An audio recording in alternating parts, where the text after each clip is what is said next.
Land makes up only 30% of the Earth's surface, yet it is a very valuable resource.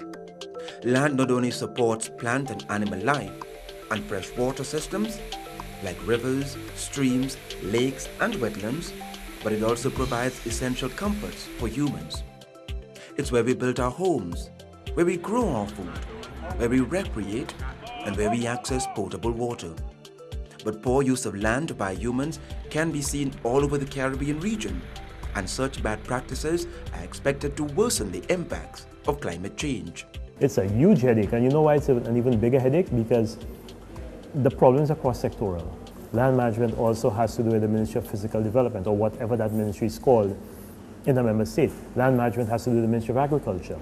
Land management has to do with the Ministry of Tourism. Land management has to do with the ministry responsible for housing. So land management issues are very big, and there also is a very big legal aspect of land management, because a lot of it has to do with land tenure and who owns the land, who has rights to that land. In recent decades, humans have placed unprecedented pressures on land in order to meet growing demands for food, fresh water, fiber, and energy. This pressure has resulted in a number of negative impacts on land, with many examples of such impacts seen in the loss of soil productivity, loss of water, loss of biodiversity, increased flooding, and loss of livelihoods. The call today is for us to change the way we use and manage land. Otherwise, the impacts of climate change will be even more devastating. I believe that our generation is passing on a natural resource that is worse than we got from our parents, and that has to be corrected.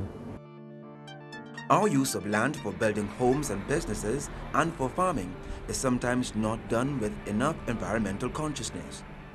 In many cases, land use is unplanned, haphazard, disorganized, and poorly managed. In addition to the constant threat from human activities, land is also vulnerable to natural disasters, with the most recorded damage blamed on water. Heavy rain events and storms all take their toll on the land, but poor use of land, especially in hilly terrain, leads to unstable slopes, land degradation, and consequently devastation, as we have seen with increased incidents of flooding and landslides in our region. And these are some of the areas that we're ensuring that our farmers are engaged in proper slope management, proper land management practices. The whole concept of sustainable development is managing the resources so that you pass something on to the future generation. We want to bring people to the table and say, what is important for you in the next 50 years? Based upon that and working backwards, what steps are going to be needed today? What we need people to understand and to educate people about is that when you build in an area that has its peculiar vulnerabilities and storm comes around, landslide, that most of the times, okay, that we are the ones as the government who absorb a lot of these expenses, post and disasters, etc. Recently, some governments have embarked on plans to go green as part of their sustainable development plan. Dominica has been able to maintain its forests and its greenery and its water conservation because of the work of some forest officers in the 60s. In other islands, governments have taken action to create hazard maps to ensure that sensitive areas are not placed at greater risk through ill-advised building construction.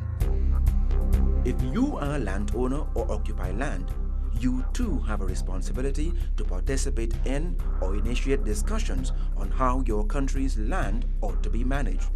We need green spaces, so encourage tree planting, especially along riverbanks, and encourage private landowners to adhere to zoning and other restrictions as stipulated by development control agencies. We know issues relating to land use are extremely sensitive and that landowners may resist and believe that they have a right to use their land as they wish. But the issue of climate change, innovative agriculture, forestry, and better land usage must be adopted if we are to survive changing weather patterns. Governments must work with the poor in order to improve management of standing forest and land in general, as this is one of the key ways of adapting to climate variability and change, whilst ensuring environmental integrity. Act now. Rally. Rethink. respond. This message is brought to you by the OECS Secretariat with funded assistance from the United States Agency for International Development.